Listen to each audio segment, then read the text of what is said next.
So what happens when we stop fighting ourselves? When we surrender to who we are, to who we always have been, but maybe haven't acknowledged? How does that rewrite our story? What is possible when we no longer try to change ourselves, but lean into ourselves, fully embrace who we are? Friend, everything becomes possible. And today, we get to explore this truth. Let's dive in. When I stopped fighting who I was, I found quiet. Not silence from the world, but peace within me. There was an inner stillness that settled in my bones after years of being at war with myself. You see, we all get caught up in this dance of trying to be something we're not, some version of perfect, some role we think we need to play. We spend our days checking off boxes, trying to fit into a mold that society or our families have set for us. And we forget about the beauty of just being, of simply existing as we are, of surrendering to the reality of who we are rather than resisting it.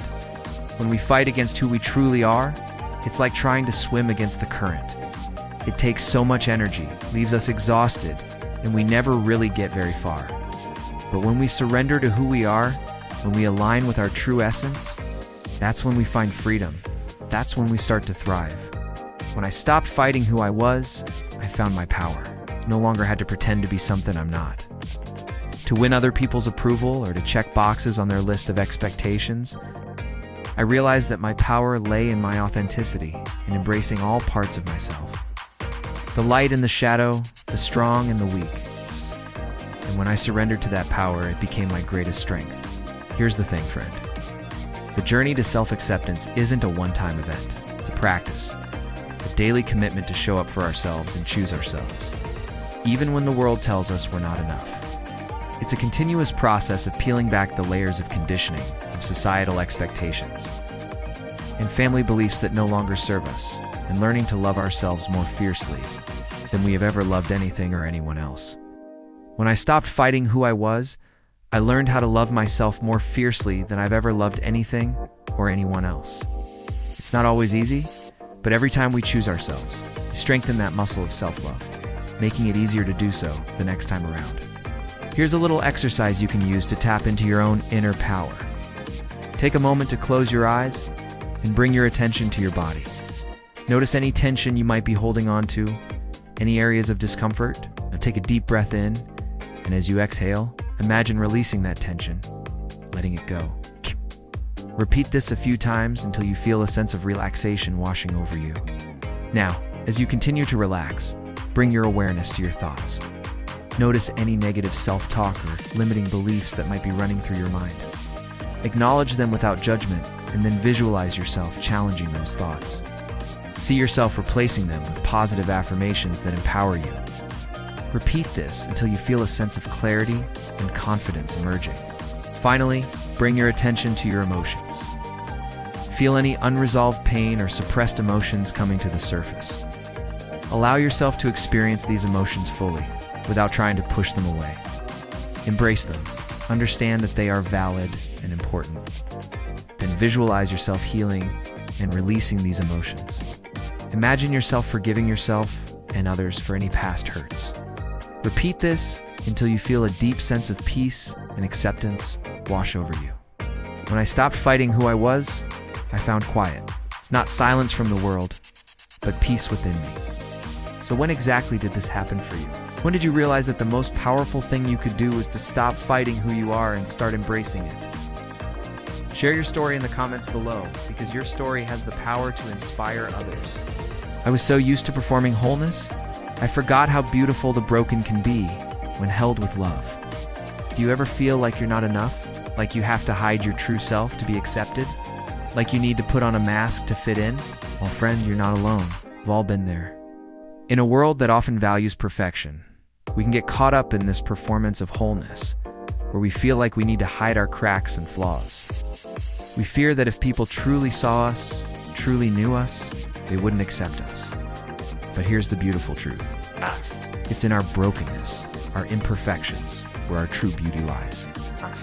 When we allow ourselves to be seen in our rawest form, that's when we become powerful. That's when we connect with others on a deeper level. I remember struggling with this for so long, feeling like I had to hide my true self, my quirks, my vulnerabilities, my passions. I thought that to be loved, to be accepted, I had to be someone else. But then something shifted within me. I started to see the beauty in my brokenness, the power in my vulnerability.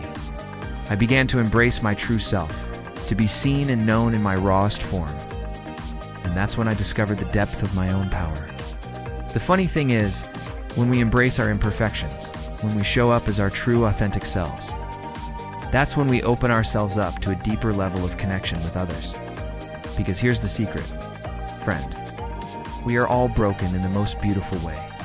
And when we embrace that, when we allow ourselves to be seen in our rawness, that's when we truly connect with others. That's when we discover the depth of our own power. Do you ever feel like you have to put on a mask to fit in? What does your mask look like? Share your story in the comments below, because your story has the power to inspire others. When I stopped fighting who I was, I learned that I didn't have to be understood. I got tired of molding myself into shapes that felt foreign, into roles that didn't resonate with my soul. Trying to make others understand me, trying to convince them to see my point of view, trying to fit into their boxes of expectations. It was exhausting, but then something shifted. I realized that I didn't need to be understood by everyone. I didn't have to walk on eggshells around people's limited perceptions. I didn't need to shrink myself just to make others comfortable. I decided to embrace my uniqueness, to revel in my quirks and complexities. And in doing so, I discovered a profound sense of freedom. It's like a weight had been lifted from my shoulders. I no longer had to carry the burden of trying to be understood by everyone. Instead, I could just be me, authentically and unapologetically me. And you know what happened then? I started to attract people who got me, who appreciated me for who I am, who celebrated my differences instead of shunning them. I found my tribe, my people, the ones who saw me, really saw me and loved me anyway. When I stopped fighting who I was, I stopped arm wrestling my emotions. I used to wrestle with my emotions, trying to push them down, trying to ignore them, trying to make them fit into neat little boxes of right and wrong, good and bad. I thought that was strong. I thought that was being in control. But it wasn't. It was exhausting. It was lonely. It was a constant battle. Then I realized I didn't have to fight my emotions. I didn't have to suppress them. I didn't have to deny them. I could embrace them. I could feel them. I could acknowledge them. And in doing so, I found peace. You see, our emotions are like waves crashing on the shore. They ebb and flow. They change. They can't be controlled. And trying to control them is like trying to hold back the tide. It's futile. It's pointless. But when we let go, when we surrender to the natural rhythm of our emotions, that's when we find peace. So when I stopped fighting who I was, I stopped arm wrestling my emotions. I stopped shrinking my spirit just to fit a script someone else wrote for me. It was my story, my life. And I realized I had the power to write my own ending. I didn't have to follow someone else's script. I didn't have to play a role that wasn't mine. I could break free from the expectations, the limitations, the boundaries others had set for me. I could choose my own path. When I stopped fighting who I was, I found freedom. The freedom to make my own choices, to pursue my own dreams, to live my own life on my own terms. It's a powerful feeling, a liberating realization. And I encourage you to embrace it, to feel it, to live into it. So friend, when did you stop fighting who you were and start embracing it? What did that do for you? Share your story in the comments below, because your story has the power to inspire others. When I stopped fighting who I was, I learned to stop seeking validation from others. I used to constantly seek validation from others because I wanted to feel accepted, wanted to feel loved, wanted to feel like I was enough. But in doing so, I gave away my power. I made my self-worth dependent on other people's opinions. Then I realized I didn't need their validation. I didn't need their approval. I didn't need their acceptance to feel good about myself. I could validate myself. I could approve myself. I could accept myself. And in doing so, I found freedom. You see, when we seek validation from others, we are essentially saying that we are not enough the way we are. We are not lovable the way we are. We are not worthy the way we are. That's not true. We are enough. We are lovable. We are worthy, just as we are. So when I stopped fighting who I was, I stopped seeking validation from others. I started seeking my own. I started seeking out my own truth. I started seeking out my own path. And in doing so, I found freedom.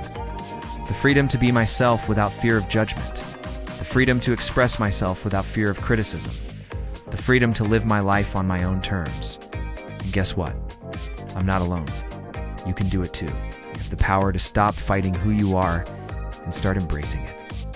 And in doing so, you will find peace, joy, freedom, love, true love. When I stopped fighting who I was, I found peace. A deep, abiding peace that comes from knowing that I am enough, that I am loved, that I am worthy, just as I am. It's a gift I give myself every day. It's a choice I make every day. It's the best choice I've ever made. So I invite you to join me in this practice. Stop fighting who you are. Embrace who you are. Love who you are. And in doing so, find the peace that is within your reach. Well, I hope that brought you as much joy and inspiration as it did me to create. If you like this video, give it a thumbs up and subscribe for more videos like this. Dast. And as always, thanks for watching.